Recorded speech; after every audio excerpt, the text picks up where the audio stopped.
Assalamualaikum warahmatullahi wabarakatuh.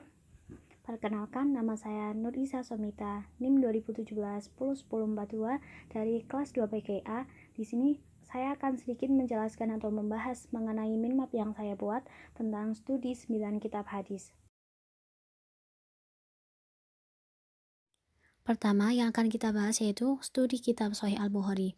Judul lengkap kitabnya yaitu Al-Jami Al-Musnad Al-Sahih Al-Mukhtasar min Imuri Rasulullah SAW wa Sunanihi wa Ayamihi. Poin yang pertama yaitu kitab tersebut disusunnya dalam waktu 16 tahun. Kemudian poin kedua, jumlah keseluruhan hadis dalam Sahih Al-Bukhari yaitu sebanyak 7.397 buah, termasuk yang diulang-ulang namun tidak termasuk hadis mu'allaq dan mutabi. Poin ketiga, telah menjadi kesepakatan ulama dan umat Islam bahwa kitab Sahih Al-Bukhari adalah kitab yang paling otentik dan menduduki tempat terhormat setelah Al-Quran. Poin terakhir, Imam Al-Bukhari tidak pernah menyebutkan persyaratan penerimaan hadis, kecuali syarat al-liqa atau pertemuan antara satu perawi dengan perawi terdekatnya sebagaimana banyak diketahui oleh para ahli hadis. Yang kedua yaitu studi kitab Sahih Muslim. Judul aslinya yaitu Al-Musnad Al-Sahih Al-Mukhtasar min Al-Sunan bil An-Naql Al-Adl an Rasulullah SAW. Poin yang pertama, penyusunan kitab ini dilakukan selama rentang waktu 15 tahun. Kemudian, mengenai jumlah hadis yang tertuang dalam kitab Sahih Muslim terdapat banyak perbedaan. Ada yang menyatakan sekitar 12.000 hadis, sementara pendapat yang lain mengatakan sekitar 7.275 hadis, 5.632 hadis, dan ada yang berpendapat 3.033 hadis. Poin terakhir, dalam persyaratan penerimaan hadis, Imam Muslim menyebutkan muasarah atau kezamanan antara perawi satu dengan perawi terdekatnya. Ketiga, studi kitab Sunan Abu Dawud. Poin pertama, kitab ini disusun menurut model kitab fikih.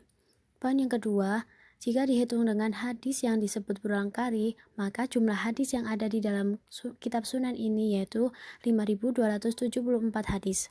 Poin yang terakhir yaitu kitab yang ada di dalamnya ada 35 kitab. Kemudian ada 3 kitab yang tidak memiliki bab sama sekali. Jumlah seluruh bab yang ada di dalam kitab tersebut yaitu 1971 kitab. Yang keempat, kitab Jami' at-Tirmizi. Dalam kitab ini memuat hadis yang sahih, hasan, dhaif, gharib, dan mu'allal. Pada hadis mu'allal, ia jelaskan ilatnya sebagaimana pada hadis yang mungkar, ia jelaskan aspek yang menjadikannya mungkar. Dia tidak meriwayatkan hadis dari orang yang disepakati sebagai pendusta dengan menggunakan syarat munfarid. Poin kedua, kitab ini dibagi menjadi 50 kitab, semuanya berisi 3.956 hadis. Poin terakhir, menurut Ibnu Taimiyah, Tirmizi adalah orang yang pertama kali menggunakan istilah hasan. Kelima, studi kitab Sunan An-Nasai. Nama lainnya yaitu Sunan Al-Kubra, yang kemudian isinya diringkas dan menjadi kitab Al-Sunan Al-Sughra, atau dinamakan juga dengan kitab Al-Mujtabah min Al-Sunan, dan disebut juga dengan kitab Al-Mujtabah. Di dalamnya terdapat 5.761 koleksi hadis Nabi. Kemudian poin kedua, kitabnya hanya berisi hadis sahih, hasan, dan dhaif. Kemudian poin terakhir, Sunan An-Nasai ditempatkan pada tingkatan kedua setelah Sunan Abu Dawud dalam deretan kitab-kitab hadis Al-Sunan. Yang keenam, studi kitab Sunan Ibnu Majah. Al-Zahabi berpendapat bahwa Sunan Ibnu Majah memuat 4.000 hadis yang terbagi menjadi 32 bagian dan 1.500 bab. Kemudian menurut Fuad Abdul Baqi, jumlah hadis yang termaktub dalam kitab Sunan Ibnu Majah adalah 4.341 hadis yang terbagi ke dalam 37 bagian dan 1.515 bab. Yang terakhir, Ibnu Majah mencantumkan hadis-hadis zawad atau hadis-hadis yang tidak ada di dalam kitab hadis lain. Yang ketujuh, studi kitab Sunan Ad-Darimi atau yang disebut juga Al-Jamu' as-Shahih. Cetakan kitab ini sampai tahun 1997 sudah ada 5 cetakan kitab Sunan Ad-Darimi. Poin yang kedua, jumlah kitab dalam Sunan Darimi seluruhnya yaitu berjumlah 23 kitab dan dalam setiap kitab terdapat bab. Di dalam bab-bab inilah beliau menyebutkan hadis-hadis yang sesuai dengan judul bab yang dimaksud. Poin terakhir, dari hitungan Dr. Mustafa di Al-Bugha terdapat sebanyak 3.375 hadis dalam Sunan Darimi, termasuk hadis-hadis yang termaktub dalam Muqaddimah. Yang kedelapan, studi kitab Musnad Ahmad bin Hambal.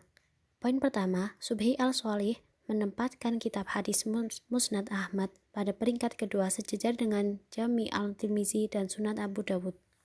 Poin kedua, Musnad tersebut memuat 40.000 hadis, kurang lebih 10.000 diantaranya dengan berulang-ulang.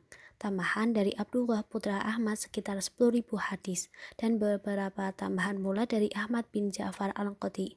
Poin terakhir, Musnad Ahmad tercatat sebagai masterpiece dalam hasanah literatur hadis dan dalam hal hadis dari segi literatur dan sejarah tiada tandingannya.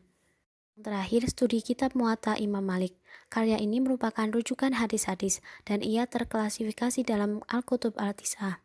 Poin kedua, metode yang dipakai adalah metode pembukuan hadis berdasarkan klasifikasi hukum Islam atau Absab al-Fiqhiyah dengan mencantumkan hadis marfu berasal dari Nabi, mauquf berasal dari sahabat, dan maqtu berasal dari tabi'in.